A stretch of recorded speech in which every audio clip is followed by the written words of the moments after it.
नमस्कार शेतकरी मित्रांनो, मी सूर्यकांत आपल्या सर्वांचं पुन्हा एकदा सहर्ष स्वागत करतो कृषी डॉक्टरच्या एका नवीन व्हिडिओमध्ये. मित्रांनो, जसं की तुम्हाला स्क्रीनवरती दिसलेलंच आहे, आजचा व्हिडिओ आपण खास करून सोयाबीन पिकाबद्दल बनवत आहोत आणि सध्या ज्या ठिकाणी सोयाबीन पीक सुरुवातीच्या वाढीच्या अवस्थेमध्ये आहे, तिथं गोगलगाईचा खूप प्रॉब्लेम दिसून येत आहेत. बऱ्याच शेतकऱ्यांनी मला मेसेज केली होती, की याच्यावरती एक व्हिडिओ बनवा. ही गोगलगाय आपल्या प्लॉटमध्ये का येते? आल्यानंतर लक्षणं काय असतात? नुकसान काय होतं? आणि हिला कंट्रोल करण्यासाठी आपण काय करावं? याच्यावरती एक डिटेलमध्ये व्हिडिओ बनवा. त्याच विनंतीला मान ठेवून हा व्हिडिओ बनवत आहे. अतिशय महत्त्वाचा व्हिडिओ आहे. जर तुमच्याकडे सोयाबीन पीक असेल तर व्हिडिओ पूर्ण पहा. व्हिडिओच्या शेवटी जर तुम्हाला याच्याबद्दल काही डाउट्स असतील, तर नक्कीच मी स्क्रीनवरती एक WhatsApp नंबर देणार आहे. त्याच्यावरती तुम्ही मला मेसेज करू शकता.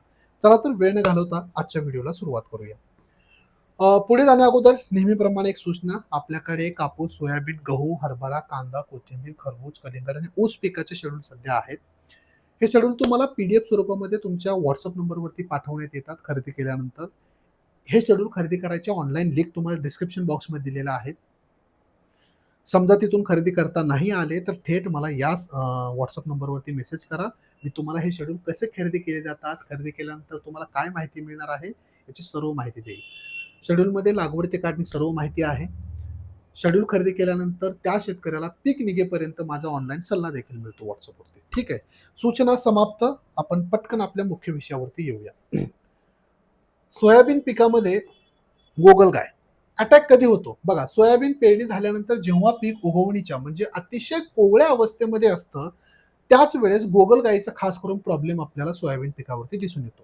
सततचा पाऊस, जमिनीत साचलेले पाणी आणि जास्त आर्द्रता आपण ज्याला म्हणतो किंवा ढगाळ वातावरण यामुळे गोगलगायी खूप जास्त प्रमाणामध्ये आपल्या प्लॉटमध्ये वाढतात, कारण त्यांना ते पोषक वातावरण असतं. ठीक आहे.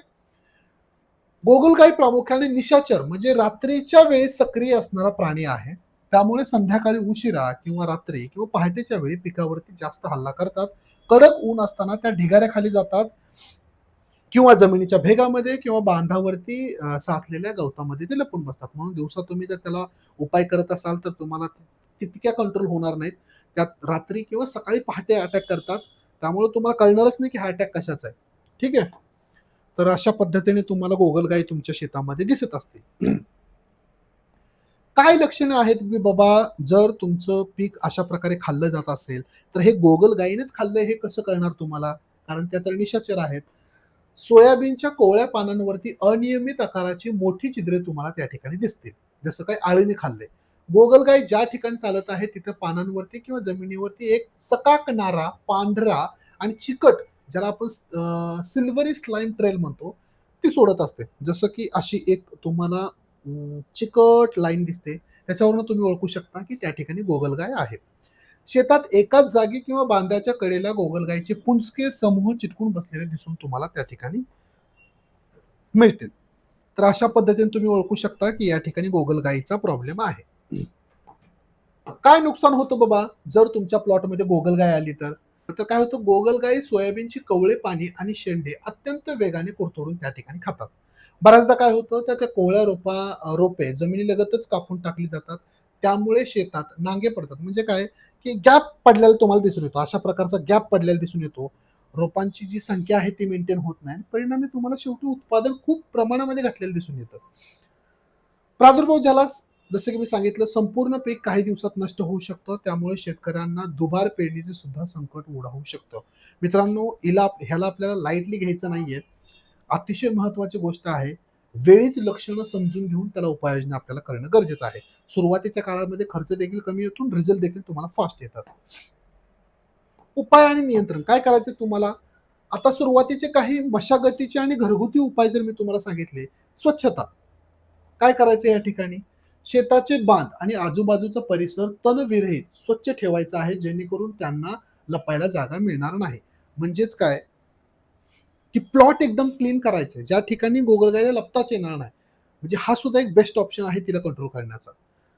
हाताने वेचणे म्हणजे काय करायचंय बघा, एकदा का स्वच्छ झालं, की सुरुवातीच्या काळामध्ये म्हणजे प्रादुर्भाव कमी असताना हे तुम्हाला करणं शक्य आहे. प्रादुर्भाव कमी असल्यास संध्याकाळी किंवा पहाटे मजुराच्या सहाय्याने गोगलगायी वेचून त्या मिठाच्या किंवा रॉकेल मिश्रित पाण्यामध्ये टाकून नष्ट करायचे आहे. हे कधी शक्य आहे? प्रादुर्भाव कमी असताना. आणि प्रतिबंधक पट्टा म्हणजे काय, की शेताच्या बांधाभोवती चुन्याची किंवा तंबाखूची भुकटीची एक पट्टी आपल्याला टाकायची आहे. त्याच्या संपर्कात आल्यास गोगलगायी मरतात किंवा शेतात प्रवेश करत नाहीत. एक बाउंडरी मारायची आहे हलकी. तंबाखूची मारू शकता किंवा चुन्याची भुकटी तुम्ही मारू शकता.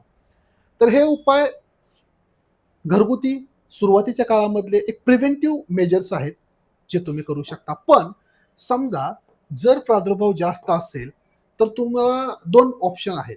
एक तर आहे विषारी आमिष म्हणजे काय 10 किलो गव्हाचा कोंडा, 1 किलो गूळ आणि थोडे ईस्ट यांचे मिश्रण पाण्यात भिजवून सरवावे. त्यात 50 ग्रॅम मिथोमिल किंवा थायोडिकार्ब मिसळून हे आमिष संध्याकाळी शेतात ठिकठिकाणी ठेवावे. याकडे आकर्षित होऊन गोगलगाई हे खातात आणि मरतात. याला आपण हे बऱ्यापैकी आपण ऊसामध्ये उंदीर मारण्यासाठी पण हेच करतो. म्हणजे एक विषारी आमिष तयार करणे. हे करणं जमत नसेल, तर आणखीन एक अतिशय सोपा आणि रासायनिक पर्याय म्हणजे काय? गोगलगाईच्या खात्रीशीर नियंत्रणासाठी बाजारामध्ये मेटाल्डिहाइड 2.5% मधलं एक औषध येतं.